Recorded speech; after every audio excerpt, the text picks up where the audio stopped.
In this video, I'll be looking at the French New Wave, a revolutionary cinematic movement that emphasized creative freedom, often taking the established rules of film and throwing them away.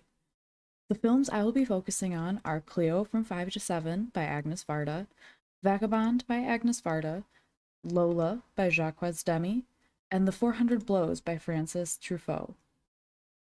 Each of these films uses distinct elements of the French New Wave, such as focusing on character interactions, location filming, and the use of jump cuts.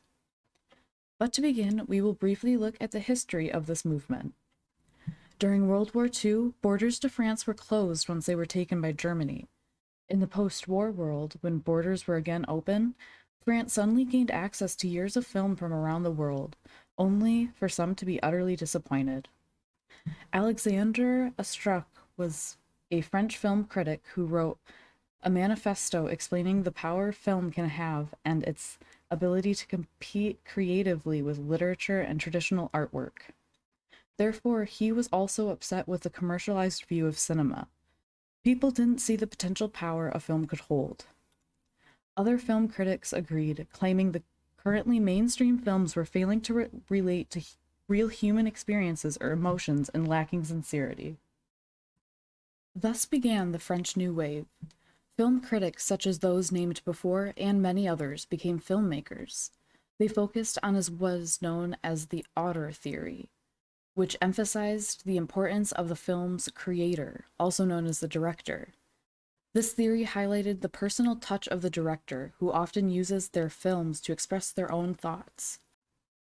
This movement thrived throughout the 1950s and 60s, but because of their defiance against current filmmaking methods, filmmakers often lacked the resources large studios had, like large budgets or film sets. But because of these hurdles, films of the French New Wave became notably distinct in their storytelling methods.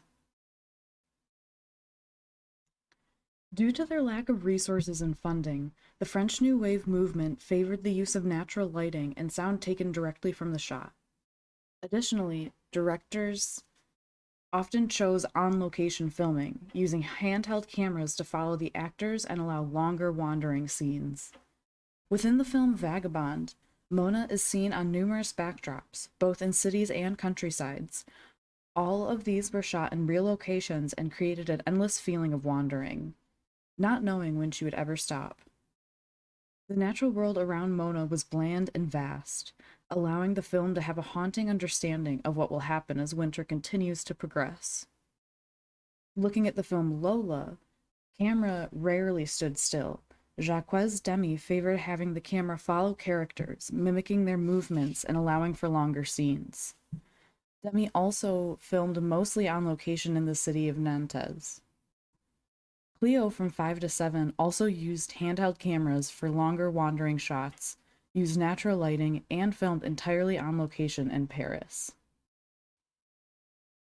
Another way the French New Wave films were so unique was due to their focus on not just one person's world, but the worlds over everyone they interact with as well.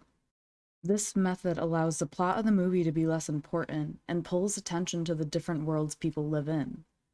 When looking at Mona, because she wanders, she meets numerous people within her final weeks of living. Despite knowing her fate from the beginning, seeing love and possibly genuine interactions between Mona and others makes the audience want to root for her. She finds moments like a sweet lover who lasts only a few nights, getting drunk with an old lady, and very possibly one of the only moments in the film where Mona genuinely smiles and laughs. The academic who lets Mona live in her car also leaves the audience hopeful that she will find Mona and save her before the inevitable happens. Unfortunately, this also shows the other side of people that detest Mona for not living a life they approve of, such as the philosopher and the maid, who kick her out and refuse to help her anymore. Moving on to The 400 Blows, which was released in 1959, its success ensured the French New Wave would continue into the 1960s. Using character interactions, Francois Truffaut portrays the tragic world of Antony, a kid who is punished and ignored rather than being cared about or understood. This back and forth between Antony being both misunderstood but also doing bad things like lying, vandalizing, and stealing make it difficult to feel optimistic about Antony's future. Unlike Antony's inability to change his future, in Cleo from 5 to 7, the audience watches Cleo as she transforms herself within an hour and a half of her life. The movie is divided into chapters, with each chapter including a name of a character that it will be focused around. Within the first half of the film, Cleo is surrounded by what feels like her parents, a superstitious mother figure, her older lover who doesn't come around often, nor does he ask about her life, and two songwriters who want Cleo to sing about her innocence and beauty. By the second half of the movie, Cleo has begun to make her decisions of her own and runs into Antony, a soldier about to leave for war, who is afraid of dying much like Cleo. Compared to the other people in Cleo's life, Antony stirs interest, and the chemistry between the two is undeniably intense. Both Cleo and Antony seem to become enchanted and calmed by the other's presence. This leads to Cleo's resolving her fear of death and learning to enjoy her life and be willing to give and receive love. Lola's life, as well as Roland's, shows the power of chance and faith. All of the characters were interconnected in some way, whether it was people knowing each other or reminding them of someone else.